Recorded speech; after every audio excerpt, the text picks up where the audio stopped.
दतिया विधानसभा उपचुनाव में हार के बाद बीजेपी को एक और झटका देने वाली खबर सामने आ रही है। ये खबर राज्यसभा चुनाव से जुड़ी है। दरअसल मध्य प्रदेश कांग्रेस की वरिष्ठ नेता और पूर्व सांसद मीनाक्षी नटराजन द्वारा राज्यसभा चुनाव नामांकन निरस्त करने को लेकर जो याचिका दायर की गई थी, उसे मध्य प्रदेश हाई कोर्ट ने विचार योग्य माना है।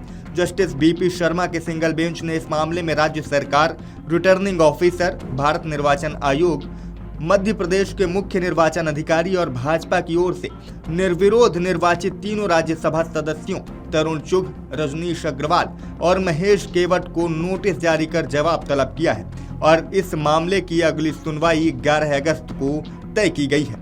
याचिका में मीनाक्षी नटराजन के नामांकन पत्र को निरस्त करने की प्रक्रिया को पूरी तरह से गैर कानूनी और चुनाव नियमों के विपरीत बताया गया है। कांग्रेस की ओर से वरिष्ठ अधिवक्ताओं ने तर्क दिया कि जिस निजी शिकायत को आधार बनाकर नामांकन खारिज किया गया, उस पर किसी न्यायालय ने संज्ञान नहीं लिया था और न ही आरोप तय हुए थे, इसलिए कानूनी रूप से उस जानकारी का खुलासा करना अनिवार्य नहीं था। इसके अतिरिक्त रिटर्निंग ऑफिसर ने याचिकाकर्ता को अपना पक्ष रखने या स्पष्टीकरण देने का उचित अवसर दिए बिना ही नामांकन रद्द कर दिया, जो प्राकृतिक न्याय के सिद्धांतों का सीधा उल्लंघन है।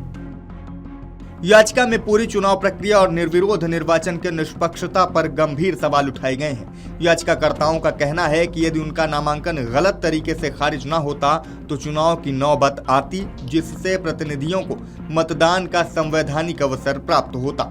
आरोप लगाया गया है कि अन्य उम्मीदवारों के दस्तावेजों की जांच में समान मापदंड नहीं अपनाए गए और हलफनामों में कथित कमियों के बावजूद उनके नामांकन स्वीकार कर लिए गए। बता दें कि मीनाक्षी नटराजन राज्यसभा चुनावों के लिए मध्य प्रदेश में कांग्रेस की उम्मीदवार थी।